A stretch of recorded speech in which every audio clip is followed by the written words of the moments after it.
Nos visita en los estudios el viceministro de Descolonización para hablar de un líder importante. El año pasado estaba usted, señor viceministro. Buenos días, ¿cómo está? Jayaya. Bienvenido, Jayaya. Estaba visitándonos También. con el libro, era una... Fausto Reinaga, Revolución India. Sí. Ahora vamos a hablar de este líder porque recién acabamos de celebrar su natalicio.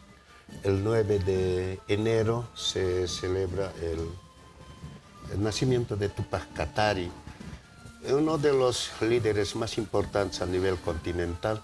Junto con Tupac Amaru comparten la misma historia, las mismas luchas, los mismos tiempos. Esto no se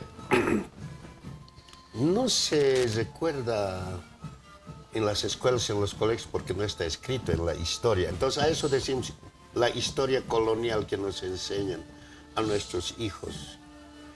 No ha cambiado la historia hasta ahora, nos siguen enseñando Murillo, Avaroa, Simón Bolívar, historia de blancos y de machos. Racismo y machismo es la historia colonial. Y en estos tiempos de lo que se trata de desclandestinizar la historia de nosotros, de nuestras luchas. Entonces Tupac Katari implica eso. Ningún libro de historia dice dónde ha nacido Bartolina Sisa. Lo máximo que los que manejan sobre Bartolina Sisa nos hacen llegar a Caracato o a Zapaqui. No lograron más. Nosotros llegamos hasta el lugar de nacimiento de Bartolina Sisa, que es Ocuiri. Eso no está en la historia. Encontramos su casa, encontramos hasta el fogoncito que usaba, tiene un molino abajo en el río. Hay muchos componentes, entonces hay que restituir, hay que rescatar la historia de Bartolina Sisa, de Tupac Katari, que nació en Sulcavi, que es como 10 kilómetros al frente de Ayoayo. Remontándonos un poco a la historia, Tupac Katari había sido entregado a un sacerdote, ¿no es cierto? Sí. Para ser educado. Esto ocurre porque sus padres, como en esos tiempos, todos eran reclutados para ir a la mina de Potosí. Yo estuve en el lugar de nacimiento de Tupac Amaru. Y en esa plaza, en Tinta, juntaban a todos los jóvenes que habían reclutado de las comunidades en Tinta. Y en esa plaza el cura les daba la bendición porque sabe que no van a volver más, porque se va a la mina. De 10 que van, 9 no vuelven jamás. La mina de Potosí se lo ha tragado 10 millones de indios. Eso dice nuestra historia. Entonces Tupac Katari también sufrió las mismas consecuencias. Sus papás se fueron a la mina y no volvieron. Es de esa forma que de niño el cura es quien se encarga de su educación y por eso aprende a leer, a escribir. Bueno, es una historia muy larga. Y Bartolina Sisa. Y luego en el camino algo de la infancia de Bartolina Sisa, por ejemplo? Bartolina creo tenía una vida ya más libre, porque caminaba junto con sus padres comerciaban, iban hasta Yungas. Eran cocanis, ¿no? Eran cocanis. Hay una historia de amor muy, muy profunda también ahí, porque en el camino se conoce con Tupac Katari. Luego es en esos territorios en Ayoayo donde se casan Tupac Katari y Bartolina Sisa. Tupac Katari tenía mucha influencia de la Iglesia Católica por la forma como ha sido educado. Pero los tiempos en los que vivieron fueron tiempos muy duros, entonces ambos coincidieron en que había que liberar la esclavitud, todo lo que ocurría entonces. Y esto no está en la historia porque Tupac Katari piensan que es un levantamiento de la noche a la mañana. Tupac Katari logró conocer a Tupac Amaru. Tupac Amaru logró llegar hasta Potosí. Tupac Katari conoció Cusco. Unos 10 años prepararon ese gran levantamiento que para nosotros es Tupac Katari y Tupac Amaru, los precursores de la independencia, pero en la escuela nos enseñan que es Simón Bolívar. O sea, la historia parte de 1825 para nosotros y atrás no hay nada, cuando atrás está todos los verdaderos precursores de la independencia, Apiguayquitumpa, Tomás, Nicolás, Damaso, Katari. Por eso se puede entender la hazaña, la crueldad con la que descuartizan a Tupac Katari, porque buscaban la liberación del indio frente a una casta que se cree dueña del país, dueña de las riquezas, dueña de las vidas, porque los indios ni siquiera costaban un peso, sino simplemente eran la yapa de una compraventa de haciendas. A ese nivel habíamos llegado. Una curiosidad. Aquí realmente la estrategia que se diseñó con el cerco ha sido una estrategia muy bien pensada, que ha tenido ha sido un cerco como de 3 meses más o menos, ¿no? Claro. Se compara con... En Perú la rebelión de Tupac Amaru también ha sido fuerte, ¿no?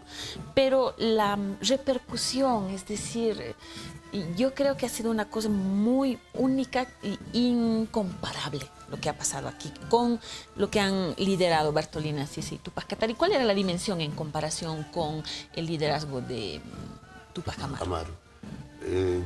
Aquí hay una diferencia en la presencia de la mujer.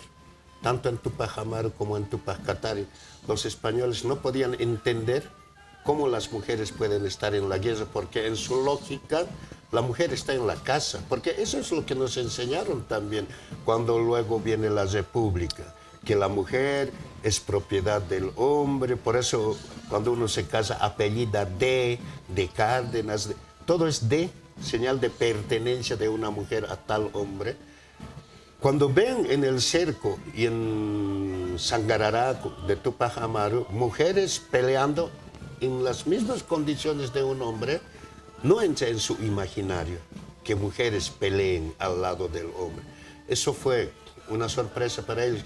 En Sangarará, por ejemplo, la presencia de la mujer, una vez que la primera victoria de Tupac Amaru es Sangarará, derrota a los españoles, pero Micaela Bastidas le dice a Tupac Amaru, ahora entremos hasta Lima, pero Tupac Amaru prefiere celebrar 3 días esa victoria, mientras tanto se rearticula los españoles, entonces la presencia de la mujer. Te dije que antes entremos, ahora ya se han rearticulado.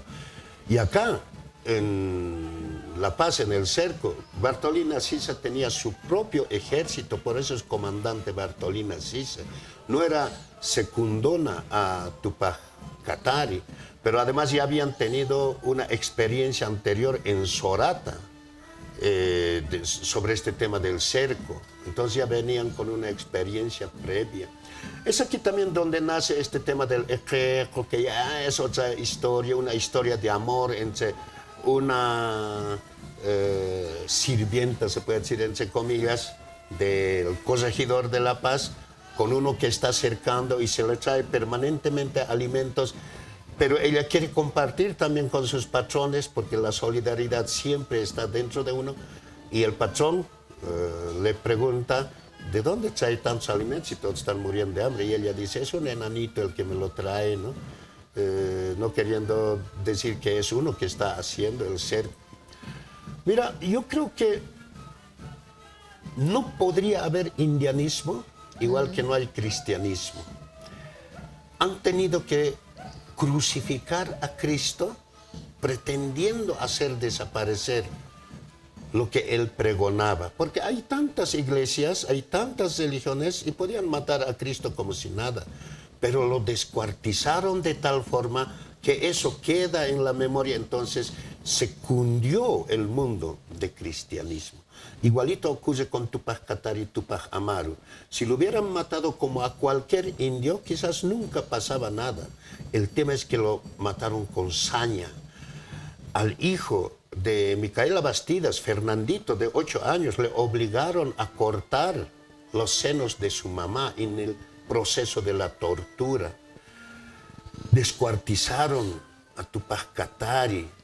su cabeza cortada, mandaron a Quiliquili, aquí al centro, su corazón a la ceja. En ese lugar donde ahora es el corazón de Jesús, está enterrado el corazón de Tupac Katari.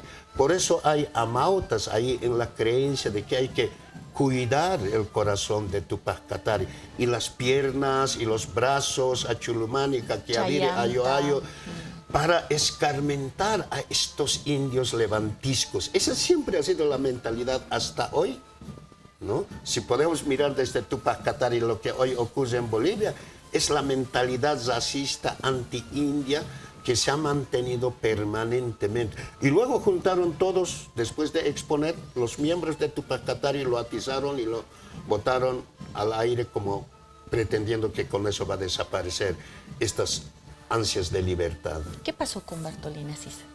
Bartolina Sisa, un año después de Tupac Katari, ¿no? También fue ejecutada, fue paseada por la Plaza Murillo, desnuda. Realmente una agresión a la dignidad humana sin par. Ella sufrió, como se dice en algún libro, que sufrió durante un año torturas continuas. Todo lo que sufre una mujer por ser mujer, pero peor por ser mujer guerrera. No solamente son ellos solamente son el centro de la historia. Ahí tienen familias, tienen hijos, tíos, todos desaparecieron y mucha gente tuvo que cambiar el apellido. Ya no hay que apellidar Katari porque te relacionan con el levantamiento, entonces se cambian apellidos. Y hoy están retomando también sus apellidos.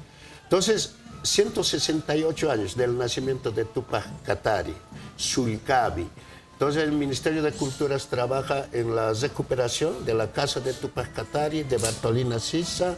Estamos haciendo una ruta de formación política e ideológica desde allí, con el ajayo de Tupac Katari, pichar coca en las montañas para tener las energías de Tupac Katari, de Bartolina Sisa.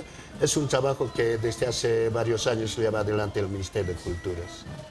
Sí, y realmente yo creo que nos falta muchísimo por hablar sobre esto, porque vamos a trasladarnos a nuestro tiempo. Realmente, como usted, señor viceministro, dice, se ha pasado como a la clandestinidad, ¿no? O sea, en la historia pues es de quien la relata, se dice, ¿no? Y la historia realmente la han hecho quienes sabían leer, quienes sabían escribir, que en ese entonces eran los hacendados, los hijos de españoles, ¿no? Entonces, al día de hoy, en la actualidad, siempre se dice, se critica al movimiento catarista de lo que no se quiere es volver atrás, ¿no? Ajá. Piensan que es volver atrás. Sí. ¿Qué es la importancia de hablar de estos Yo creo que no hay que líderes hablar Tupac Katari, Tupac Amaru como si fuera algo pasado. Yo estuve en esta celebración del nacimiento de Tupac Katari, que la gente mira desde esos ojos lo que está pasando ahora en Bolivia. Nos hablan de que los médicos que están en contra de algún artículo. No, en el fondo, en la comprensión de los aymaras, de los quechuas, en su comprensión, en su entendimiento, solamente es el racismo que permanece con cualquier pretexto de reivindicaciones sectoriales. No, el tema es el indio. Entonces, lo que dice Tupac Katari, volveré y seré millones, está ahí. Está bien claro para todos los bolivianos, lo que dijo Norma Piero, una racista en esencia, ¿no? Prefiero una dictadura de botas que otra de ojotas. Esa va a ser la frase célebre de todas las movilizaciones que hay en Bolivia. Ese es su estandarte. O sea, prefiero un dictador como Banzer, porque los códigos Banzer son los que anteceden a los códigos actuales. O sea, prefiero su código de Banzer porque era un gran militar, un gran dictador, que este indio, que sus códigos. No importa si tiene contenidos positivos, no interesa. El problema es que es de un indio. Entonces, volvemos al tema Tupac Katari. Lo que dice Norma Pierola es una convocatoria a la confrontación. Entonces, también esto es bueno para los hermanos radicales en el mundo indígena que dicen, ahí está, siguen siendo lo mismo, entonces terminaremos el trabajo de Tupac Katari, terminaremos el cerco inconcluso, el cerco no ha concluido, eso hay que tener muy en cuenta, y mucha gente indianista, catarista, están diciendo, ahí está, la Pierola está diciendo lo que piensa esta clase, que piensa que ha perdido el poder. Bueno, señor viceministro, aquí en el Taipi personalmente, digamos, la lógica del programa es hablar un poco de los saberes, del conocimiento de nuestra historia, no tanto meternos con la actualidad política, digamos. Usted tiene su propia posición, respetamos muchísimo. Es otro tema, digamos, para analizar y discutir, ¿no? No yo le quiero hablar agradecer. de nuestros saberes, de nuestra historia, sino tenemos en cuenta este otro que fue racismo, machismo y todo. Que existe, que sigue pero que es existiendo, una cosa que hay que discutir no se va a borrar muy por ampliamente. ignorarlo, ¿no? Claro que sí, definitivamente, de acuerdo. Le agradezco muchísimo. Allá, entonces. Allá, hermano, ¿no? Gracias por visitarnos. Vámonos nosotros a un corte, enseguida volvemos aquí, al Taipi.